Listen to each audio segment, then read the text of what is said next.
नमस्कार बच्चों, आज हम राजस्थान में वन विकास के बारे में चर्चा करेंगे। जैसा कि मैंने आपको एक पीडीएफ इसके पहले भेजा है, उसमें आप रिटन मटेरियल देख सकते हैं कि राजस्थान में कितने प्रकार के वन हैं, राजस्थान के किस क्षेत्र में कौन से वन हैं, कौन से वृक्षों का महत्व है, कौन सी घासें इम्पॉर्टेंट हैं। मुख्य रूप से अगर अपन देखें तो राजस्थान में लगभग 8% क्षेत्रफल पर वन है, जो कि काफ़ी कम है। स्टैंडर्ड्स के हिसाब से 1/3 क्षेत्रफल पर यानी कि लगभग 33% क्षेत्रफल पर वन होने चाहिए। तो जैसा कि अपन देख रहे हैं कि 8% वन काफ़ी कम है। वन क्षेत्र का अनुपात की यदि अपन जिलेवार बात करें तो सबसे अधिक वन क्षेत्र राजस्थान में करौली में पाया जाता है, सिरोही में, इसके बाद फिर बारां में। करौली में 34.2% है, सिरोही में 30% और बारां में 30.8, और उसके बाद आता है उदयपुर। और यदि नीचे से गिनती करें तो निश्चित तौर पे सबसे कम पाया जाता है बाड़मेर ज़िले में 1.110, जोधपुर ज़िले में 0.37%, जिसमें कि न्यूनतम है, नागौर में 1.06%, जैसलमेर में 1.8%, चूरू में मात्र 0.48% क्षेत्र पर वन पाए जाते हैं। निश्चित तौर पर क्योंकि ये डेजर्ट एरिया है, हम जानते हैं ग्रेट जो है थार डेजर्ट इन जिलों को बिलोंग करता है, तो वन क्षेत्र यहाँ पर निश्चित तौर पर कम है। वनों की प्रकार की यदि हम बात करें तो हमारे यहाँ शुष्क सागवान के वन, निश्चित पतझड़ वन, शुष्क वन और अर्ध शुष्क सदाबहार वनों के प्रकार पाए जाते हैं। वनों के सरकारी विकास के बारे में यदि हम चर्चा करें तो वनों की उपयोगिता को देखते हुए सरकार तेजी से वन विकास के कार्यक्रम चला रही है। इसके लिए 2 विभाग हैं, वन विभाग और भू संरक्षण विभाग, जो वनों के सरकारी कार्यक्रम चलाते हैं। वनों के संरक्षण के लिए मुख्य जो कार्यक्रम हैं अपने राजस्थान में वो चल रहे हैं कमांड क्षेत्र विकास, मरुस्थल विकास प्रोग्राम, डेजर्ट डेवलपमेंट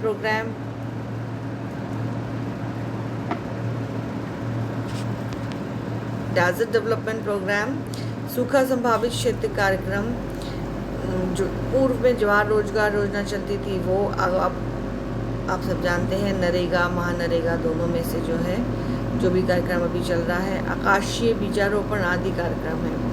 इन सभी विभागों व कार्यक्रमों के अंतर्गत वृक्षारोपण का विस्तार किया जा रहा है, जिनको भविष्य में अधिक सफल बनाने की आवश्यकता है। इनके अतिरिक्त राजस्थान में सामाजिक वानिकी यानी कि सोशल फॉरेस्ट्री और फार्म वानिकी यानी कि फार्म फॉरेस्ट्री के कार्यक्रम भी चलाए जा रहे हैं। सामाजिक वानिकी के कार्यक्रम के अंतर्गत पंचायती राज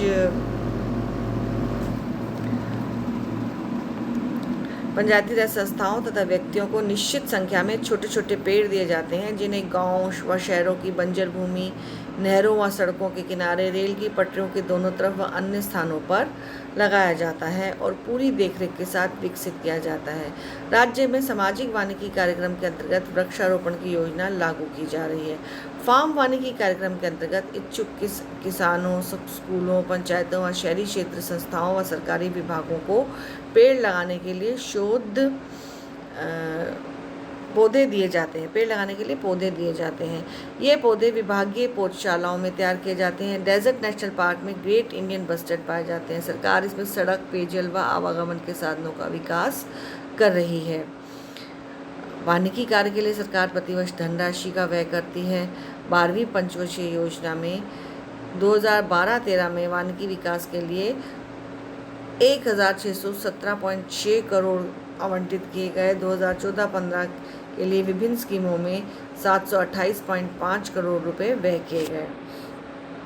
राज्य के 10 जिलों अलवर, जयपुर, सीकर, झुंझुनू, नागौर, पाली, उदयपुर, चित्तौड़गढ़, बांसवाड़ा एवं सिरोही में जापान सरकार के सहयोग से 1992-93 से अरावली वृक्षारोपण परियोजना के अंतर्गत वृक्षारोपण किया गया। इस परियोजना का कार्यकाल 31 मार्च 2000 को समाप्त हो गया था। इंदिरा गांधी परियोजना क्षेत्र में जापान सरकार के सहयोग से वृक्षारोपण व चारागाह विकास के कार्य किए जाते रहे हैं। ये परियोजना 1991-92 में प्रारंभ की गई थी और इसका कार्यकाल 5 फरवरी 2000 को समाप्त हो गया था, जिसे बाद में 2 वर्ष बढ़ाकर 5 फरवरी 2002 तक कर दिया गया था। इसके अलावा कई ओवरसीज़ वानिकी प्रोजेक्ट भी राजस्थान में चल रहे हैं। इसमें मुख्य रूप से overseas economic cooperation fund OECF से वित्तीय सहायता प्राप्त हुई, जिसने बाद में जो Japan bank of international cooperation बना, इसकी संशोधित लागत 288 करोड़ रुपया की गई। इसके माध्यम से वृक्षारोपण, सीडलिंग वितरण, नमी संरक्षण व नई नर्सरी के कार्यक्रम संपन्न किए गए हैं।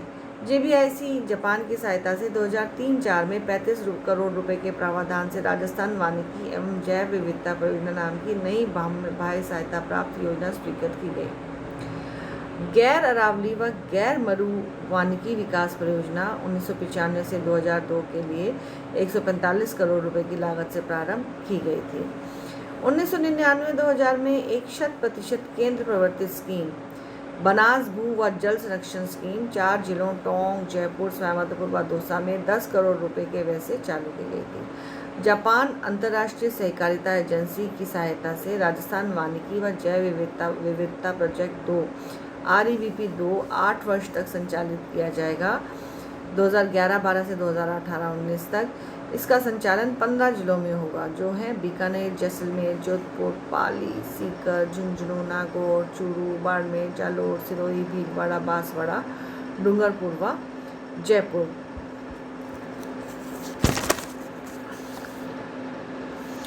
भारत वन सर्वेक्षण के अनुसार राजस्थान में 1993 से 1999 तक 982 वर्ग किलोमीटर में सैटेलाइट सर्वे के आधार पर नया वृक्षारोपण किया गया। 1999-2001 की अवधि में 2496 वर्ग किलोमीटर में, 2003-2005 की अवधि में 29 वर्ग किलोमीटर में तथा 2005 से 7 की अवधि में 24 वर्ग किलोमीटर में वृक्षारोपण का कार्य संपन्न किया गया। 2009-2011 में से 2011 में यह कार्य 51 वर्ग किलोमीटर में किया गया। इसमें जनता व सरकार के सहयोग से प्रगति हुई है।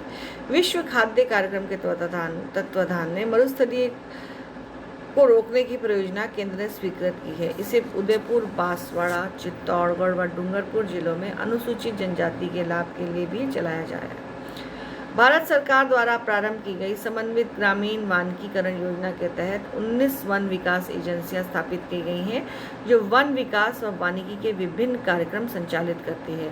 राज्य में 5396 ग्राम वन संरक्षण व प्रबंध समितियां हैं, जो 8 लाख हेक्टेयर वन क्षेत्र का काम देख रही हैं। ये जो टेबल है, ये आपको जिलेवार स्थिति बता रहा है कि क्षेत्र में कितने प्रतिशत वन हैं।